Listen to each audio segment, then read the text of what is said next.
Good day and God bless you, and welcome to the Bible reading in chronological order. Just such a privilege to have you with us. We thank the Lord for each of you. Thank you for joining us and for participating with us in the reading of the Word of the Lord. I pray that the Lord would just speak to us today, that the Lord would bless us even as we would come to Him in and through His Word. Today we're back in the book of Genesis, and we're going to be going through chapters 43, 44, and 45. Now, as we get into chapter 43, we see that Jacob tells his sons to return to Egypt to purchase food, but he is hardly persuaded to send Benjamin with them. But we see that Judah convinces him by standing surety for Benjamin. Now, we saw in the previous chapter that Reuben said that if anything had to happen to Benjamin, that Jacob could kill the sons of Reuben. But it is only now that Judah would stand surety for Benjamin that Jacob would be persuaded.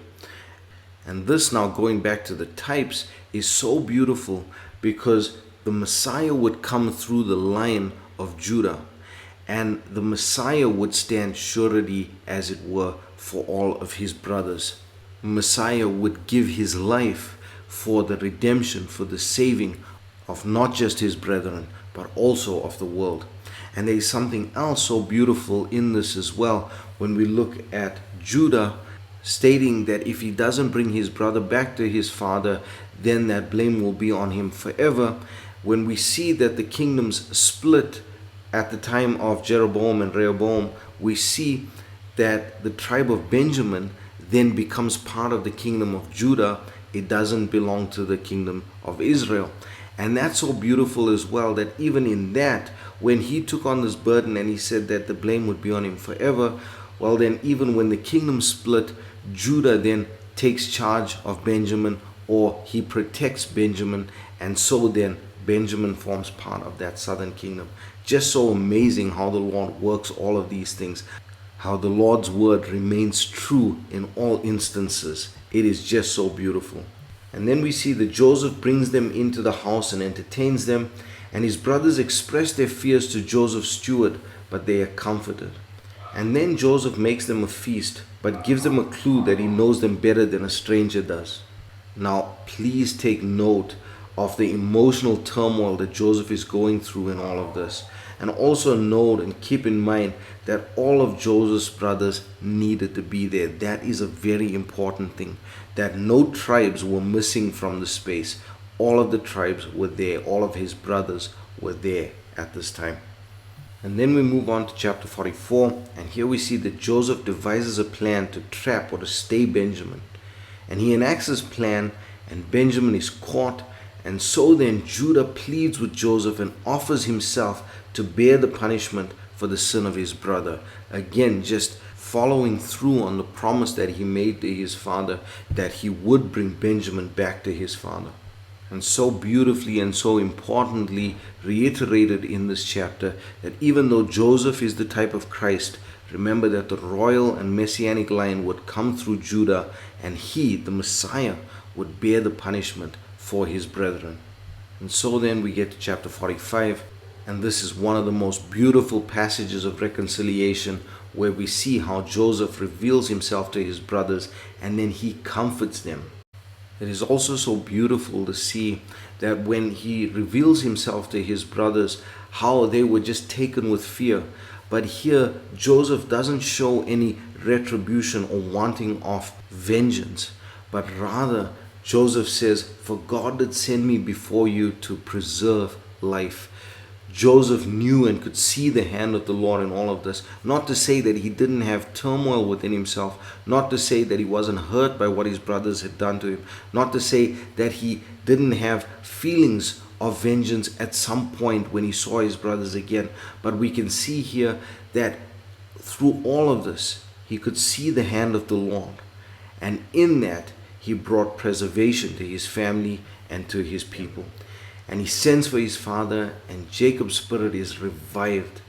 Now please take notice of all the nuances that is going on, where this is such a beautiful story of reconciliation. This is such a wonderful passage of looking at the life of the man Joseph and his brothers, but also look at it in the light of the type of Christ, the type of the Messiah. And we see here that importantly, Joseph's wife was not present when he reveals himself to his brothers. And also important to note that all his brothers were present. There were no missing brothers, there were no missing tribes. And when you take that in the light of the Messiah, we see that when the Messiah will reveal himself to his brothers, the bride will already be taken up. When the Lord reveals himself to Israel, the bride would have already been taken up in the catching away.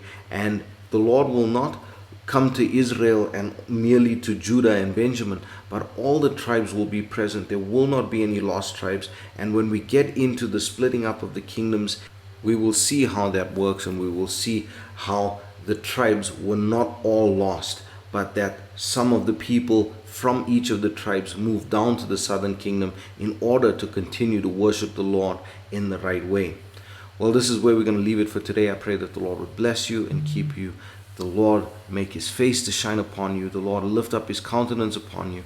And the Lord give you peace. God bless you as you enjoy the reading of the word today. Chapter 43. And the famine was sore in the land. And it came to pass, when they had eaten up the corn which they had brought out of Egypt, their father said unto them, Go again, buy us a little food. And Judah spake unto him, saying, The man did solemnly protest unto us, saying, Ye shall not see my face, except your brother be with you. If thou wilt send our brother with us, we will go down and buy thee food. But if thou wilt not send him, we will not go down. For the man said unto us, Ye shall not see my face, except your brother be with you. And Israel said, Wherefore dealt ye so ill with me, as to tell the man whether ye had yet a brother? And they said, The man asked us straitly of our state and of our kindred, saying, Is your father yet alive? Have ye another brother? And we told him according to the tenor of these words.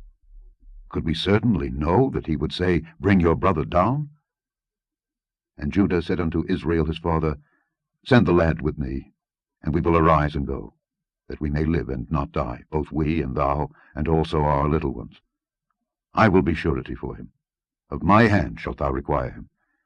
If I bring him not unto thee, and set him before thee, then let me bear the blame forever. For, except we had lingered, surely now we had returned this second time. And their father Israel said unto them, If it must be so now, do this. Take of the best fruits in the land in your vessels, and carry down the man a present, a little balm, and a little honey, spices, and myrrh, nuts, and almonds. And take double money in your hand, and the money that was brought again in the mouth of your sacks, carry it again in your hand. Peradventure it was an oversight. Take also your brother, and arise.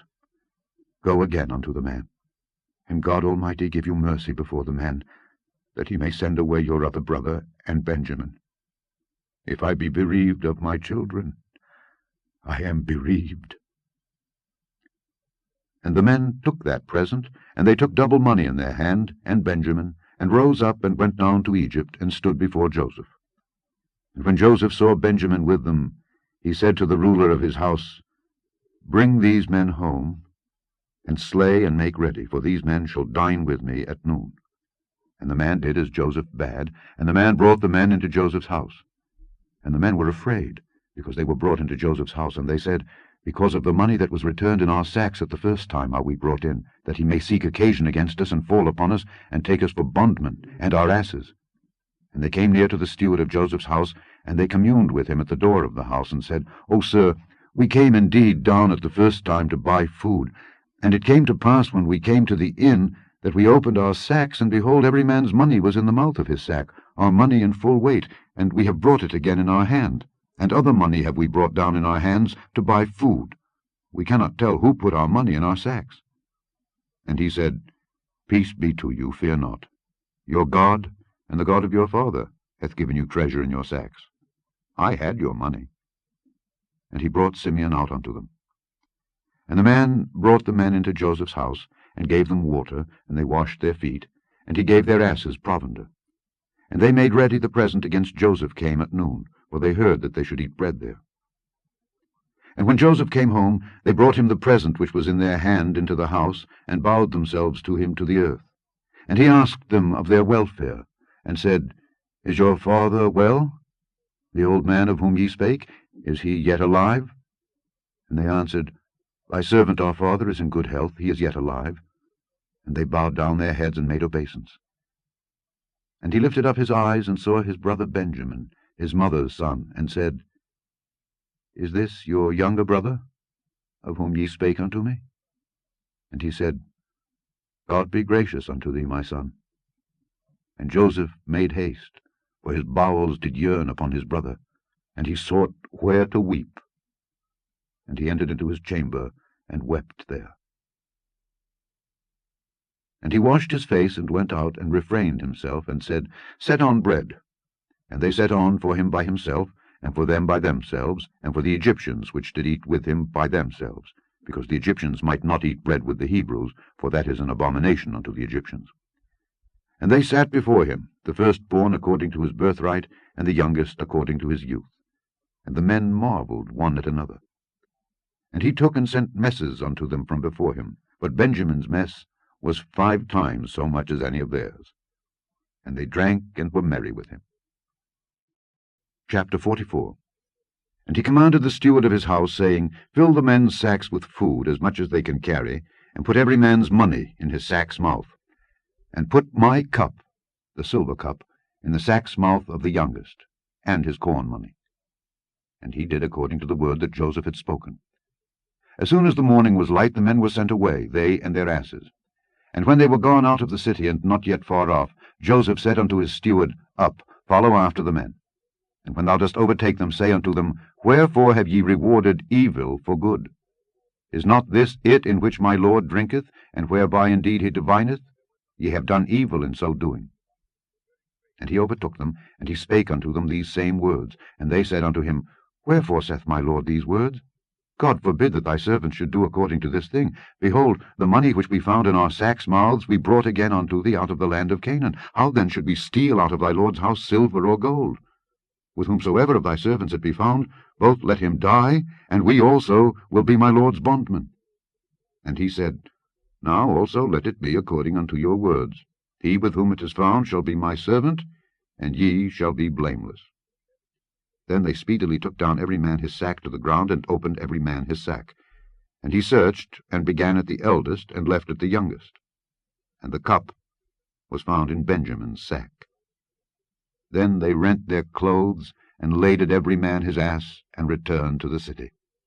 And Judah and his brethren came to Joseph's house, for he was yet there, and they fell before him on the ground. And Joseph said unto them, What deed is this that ye have done? Wot ye not that such a man as I can certainly divine? And Judah said, What shall we say unto my lord? What shall we speak? Or how shall we clear ourselves? God hath found out the iniquity of thy servants. Behold, we are my lord's servants, both we, and he also with whom the cup is found. And he said, God forbid that I should do so. But the man in whose hand the cup is found, he shall be my servant. And as for you, get you up in peace unto your father. Then Judah came near unto him, and said, O my lord, let thy servant, I pray thee, speak a word in my lord's ears, and let not thine anger burn against thy servant, for thou art even as Pharaoh. My lord asked his servants, saying, Have ye a father or a brother? And we said unto my lord, We have a father, an old man, and a child of his old age, a little one, and his brother is dead, and he alone is left of his mother, and his father loveth him. And thou saidst unto thy servants, Bring him down unto me, that I may set mine eyes upon him. And we said unto my lord, The lad cannot leave his father, for if he should leave his father would die. And thou saidst unto thy servants, Except your youngest brother come down with you, ye shall see my face no more. And it came to pass, when we came up unto thy servant my father, we told him the words of my lord. And our father said, Go again, and buy us a little food. And we said, We cannot go down. If our youngest brother be with us, then will we go down. For we may not see the man's face, except our youngest brother be with us. And thy servant my father said unto us, Ye know that my wife bare me 2 sons, and the one went out from me, and I said, Surely he is torn in pieces, and I saw him not since. And if ye take this also from me, and mischief befall him, ye shall bring down my grey hairs with sorrow to the grave. Now therefore, when I come to thy servant my father, and the lad be not with us, seeing that his life is bound up in the lad's life, it shall come to pass, when he seeth that the lad is not with us, that he will die. And thy servants shall bring down the grey hairs of thy servant our father with sorrow to the grave. For thy servant became surety for the lad unto my father, saying, If I bring him not unto thee, then I shall bear the blame to my father forever. Now therefore, I pray thee, let thy servant abide instead of the lad, a bondman to my lord. And let the lad go up with his brethren. For how shall I go up to my father, and the lad be not with me, lest peradventure I see the evil that shall come on my father? Chapter 45. Then Joseph could not refrain himself before all them that stood by him. And he cried, Cause every man to go out from me. And there stood no man with him, while Joseph made himself known unto his brethren. And he wept aloud. And the Egyptians and the house of Pharaoh heard. And Joseph said unto his brethren, I am Joseph. Doth my father yet live? And his brethren could not answer him, for they were troubled at his presence. And Joseph said unto his brethren, Come near to me, I pray you. And they came near. And he said, I am Joseph, your brother, whom ye sold into Egypt. Now therefore be not grieved, nor angry with yourselves that ye sold me hither, for God did send me before you to preserve life. For these 2 years hath the famine been in the land, and yet there are 5 years, in the which there shall neither be earing nor harvest. And God sent me before you to preserve you of posterity in the earth, and to save your lives by a great deliverance. So now it was not you that sent me hither, but God. And he hath made me a father to Pharaoh, and lord of all his house, and a ruler throughout all the land of Egypt. Haste ye, and go up to my father, and say unto him, Thus saith thy son Joseph, God hath made me lord of all Egypt. Come down unto me, tarry not. And thou shalt dwell in the land of Goshen, and thou shalt be near unto me, thou and thy children and thy children's children, and thy flocks and thy herds, and all that thou hast. And there will I nourish thee. For yet there are 5 years of famine, lest thou and thy household and all that thou hast come to poverty. And behold, your eyes see, and the eyes of my brother Benjamin, that it is my mouth that speaketh unto you. And ye shall tell my father of all my glory in Egypt, and of all that ye have seen, and ye shall haste and bring down my father hither. And he fell upon his brother Benjamin's neck, and wept, and Benjamin wept upon his neck. Moreover he kissed all his brethren, and wept upon them. And after that his brethren talked with him. And the fame thereof was heard in Pharaoh's house, saying, Joseph's brethren are come. And it pleased Pharaoh well, and his servants. And Pharaoh said unto Joseph, Say unto thy brethren, This do ye, lade your beasts, and go, get you unto the land of Canaan, and take your father and your households, and come unto me. And I will give you the good of the land of Egypt, and ye shall eat the fat of the land. Now thou art commanded, this do ye. Take you wagons out of the land of Egypt for your little ones, and for your wives, and bring your father, and come. Also regard not your stuff, for the good of all the land of Egypt is yours. And the children of Israel did so, and Joseph gave them wagons according to the commandment of Pharaoh, and gave them provision for the way. To all of them he gave each man changes of raiment. But to Benjamin he gave 300 pieces of silver, and 5 changes of raiment. And to his father he sent after this manner, 10 asses laden with the good things of Egypt, and 10 she-asses laden with corn and bread and meat for his father by the way. So he sent his brethren away, and they departed. And he said unto them, See that ye fall not out by the way. And they went up out of Egypt, and came into the land of Canaan unto Jacob their father, and told him, saying, Joseph is yet alive, and he is governor over all the land of Egypt. And Jacob's heart fainted, for he believed them not. And they told him all the words of Joseph which he had said unto them. And when he saw the wagons which Joseph had sent to carry him, the spirit of Jacob their father revived, and Israel said, It is enough. Joseph my son is yet alive. I will go and see him before I die.